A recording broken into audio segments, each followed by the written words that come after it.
حصالة حصالة بعيد عن حصاله، هو الاهلي سيء. يعني مبروك عليكم بجد، شرفتونا كرابع المجموعة، واكتر رابع جاب نقط في كاس العالم، واكتر فريق جاب اجوان في فريق اوروبي.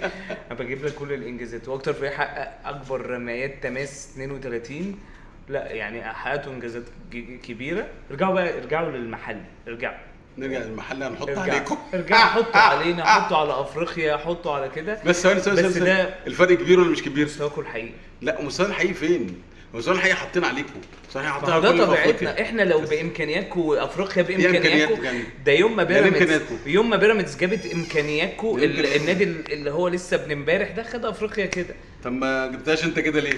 بقالك 22 سنه. انت عارف احنا نفسينا كنادي بيتغير علينا كام عضو مجلس اداره في خلال العشر دي سنين مشكلتنا الاخيره. ولا مشكلتنا؟ انتوا بالنسبه لكم عضو مجلس، يا ابني مشكلتنا ولا مجلس مشكلتكم دي؟ الاداره بتاعكم بيقعد فتره قد ايه حبيبي. وبيكمل، مشكلتنا ويوم ما ولا يجي مشكلتكم؟ حد على مجلس ما بيتكلم- الاداره بص، سامع نفسه بس. بيحصل فيه ايه؟ مشكلتكم ولا مشكلتنا؟ لا مش مشكلتنا خالص، انت عارف دي مشكله مين. مشكلتنا. بس انا بقول لك ان احنا يوم ما جينا نقرب وجبنا فريق الاحلام وكنا واصلين نهائي انتوا طلعتوا بيه القرن، ده؟ تاني اسبوع اتشال.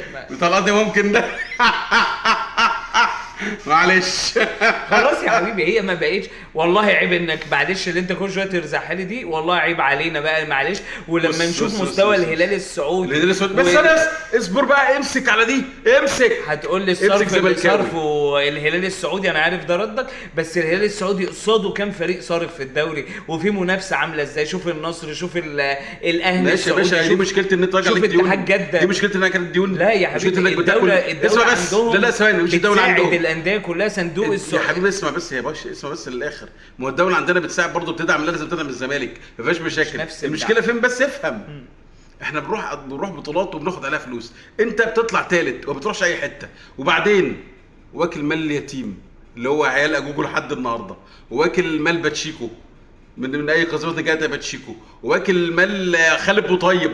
لا، احنا انتوا عايزين الصراحة- اذا كان في واحد ما يعرفش اسمه ايه طلع من يومين يقول لك عليكم فلوس مش عارف مليون وكام، احنا حتى ما لعبش كوره حتى حتى. اللعيب الوحيد اللي خدنا منه، كنا هناخد منه عقوبه، انتحر ومات وما عرفناش اتفضل. ناخد منه. لا، احنا الكلام ده أكيد- عند مين؟ احنا اكيد بانيين بس. النادي ده على دي مش مشكلتي. على إن ضريح أنت- او على امام حاجه كبيره. لا هو في حاجه مش مريبة. اقسم بالله مش طبيعي والله لا، العظيم أنا اللي معاك. بيحصل لنادي الزمالك ده. انا واحد اهلاوي اهو، بس والله العظيم ده ما طبيعي، ما تعرفوش عنه حاجه، بس مش لدرجه ان انت تروح جاي واكل مال اليتيم ده. عشان اجوجو كده- لحد النهارده، عارف اجوجو بيدعي عليكم في قبره لحد النهارده. خالد بوطيب، وخالد اللي محدش بوطيب. كان بيسمع عنه غير عندنا. ده مين ده يا باشا؟ انتوا كان في واحد عندكم مش عارف اسمه مسعد صالح تقريبا، برضه كان ليه فلوس من سنه 92. احنا اي نادي من ايام الملك فاروق هتلاقي عليه فلوس. طب ليه طيب؟ احنا ما مش عارف. قول لي انت معلش المره دي، عشان اتحرق دمي في ماتش بورتو قسما بالله، اتحرق دمي حرفيا. انا شتمت شتيمه عمري مش شتمتها في حياتي. كنت بصلي الفجر انت من وقاعد ايام راجل مؤمن. انت من ايام كرة حسين بتاعت مش ميامي. ممكن. انتوا لا مش الأهلي ممكن. كفركم في البطولة دي. لا تعبنا والله يا اخي. عشان كده انا بقول لك معلش. حقك المره تقول لي معلش.